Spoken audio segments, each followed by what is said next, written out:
Thank you, President, for that amazing speech. Okay, next I'm very excited to announce the President of the International Genetically Engineered Machine Dream Team, the President of IGEM, Elaine Bersaba, and her brother, the Prudential Society Public Relations Director, Mel Bersaba.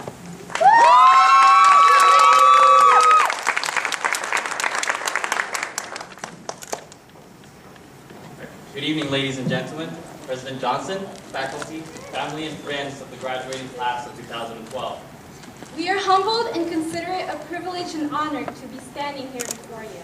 First and foremost, we would like to thank God for the many blessings that He has given us. We would also like to acknowledge Jennifer Lau, the support specialist and Asian and Pacific Islander Heritage Project Coordinator, who did such an amazing job organizing this event. Let's give her a hand.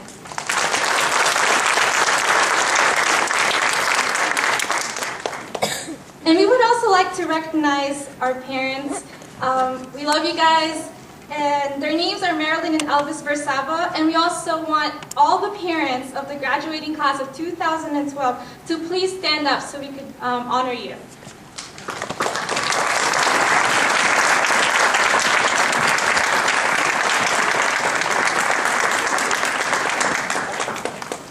We also want to recognize our Pastor Kingsley Palmer of the Spark Seventh-day Adventist Church, who gave us courage and inspired us to write this speech and present it to you. So thank you, Pastor. Some time ago, we read from the biblical book of Isaiah, chapter 40, verse 31, this interesting and thought-provoking statement. But those who trust in the Lord will find new strength. They will soar high on wings like eagles. They will run and not grow weary. They will walk and not faint. We've come to tell you, the graduating class of 2012, you are eagles, and you must never settle to be anything less. I want you to repeat after me. I am an eagle. And I want you to tell the person next to you that you are an eagle. The story is told of a man who stole 2 eagle eggs. The man brought the 2 eggs to a local farm and placed them on a hen's nest. The mother hen knew the 2 eagles were different, yet she raised them as if they were her own. This led the 2 young eagles to believe they were chickens. After some time, the hen and her family went out for a walk near a pond. One of the eagles wandered off and stood by the water. Upon seeing his reflection, the young eagle noticed that he looked different from the rest of the chickens and was curious to know why that was. As he looked at his reflection, he saw another bird majestically soaring across the sky. Not knowing what an eagle really was, he observed that this bird looked just like him. Suddenly, the mature eagle flew towards him and swiftly landed right beside him. The young eagle admired its strength and its magnificent power. Meanwhile, as they both acknowledged each other, the young eagle's brother saw what had happened and rushed to the scene.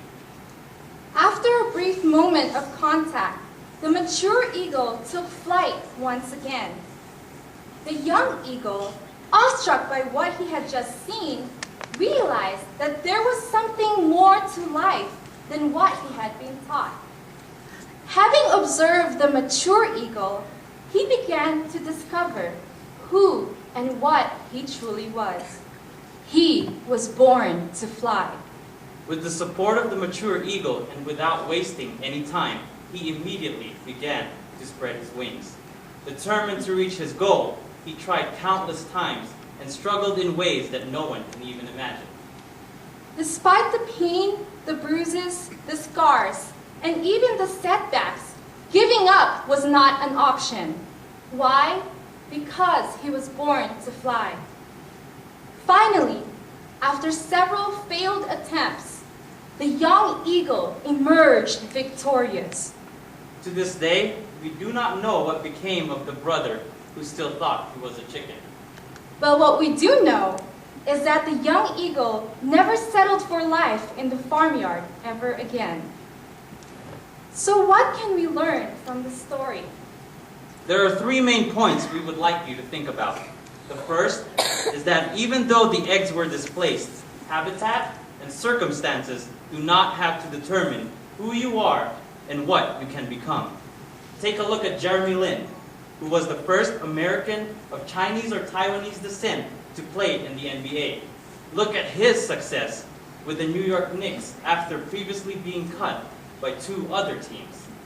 Another great example is Dr. Ben Carson, who was raised in Detroit by his single mother, Sonia Carson. He struggled academically throughout elementary school, yet later excelled and attended the University of Michigan Medical School. He would later make history by becoming the first surgeon to successfully separate Siamese twins conjoined at the back of the head. And what about Helen Keller, who was the first deaf and blind person to ever earn a Bachelor's of Arts degree? And finally, what about Supreme Court Justice Sonia Sotomayor? She was born and raised by a single parent in Bronx, New York, and is the first Hispanic to be appointed to the Supreme Court. Like I said, your habitat and your circumstances do not have to determine who you are and what you can become. Point number 2. The brave young eagle had to believe that flying was a possibility and was prepared to take the necessary risk. The legendary Michael Jordan of the NBA once said, "I can accept failure. Everyone fails at something, but I cannot accept not trying." In other words, he believed that flying was a possibility, and he was prepared to take the risk. And that's why they call him Air Jordan. He knew how to fly. If that is not enough, be reassured that you are not alone. Our third and final point signifies our family, friends, professors, and colleagues who have stuck by us through thick and thin. Just like the mature eagle who helped show the younger eagle how to fly, he represents the people in our lives who inspire us, who motivate us, and challenge us to reach our fullest potential.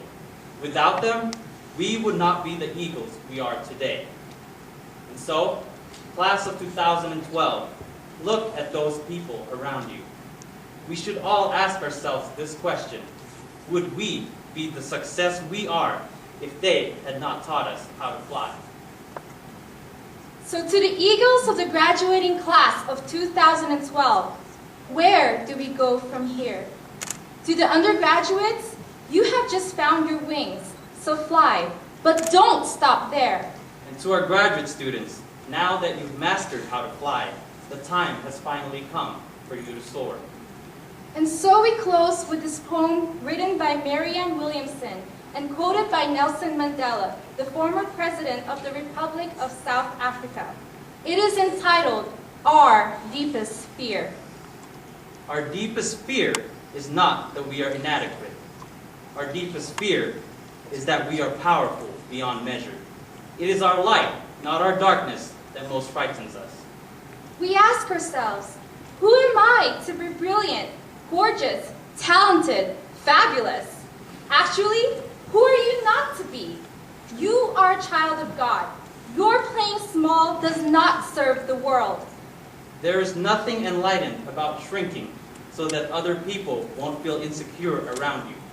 We are all meant to shine as children do. We were born to make manifest the glory of God that is within us. It is not just in some of us, it is in everyone. And as we, the class of 2012, let our own light shine, we unconsciously give other people permission to do the same. As we are liberated from our own fear, our presence automatically liberates others. To the class of 2012, congratulations. Always remember, it is not how or where you start, it is how you finish. We challenge you not just to fly, but soar. Thank you.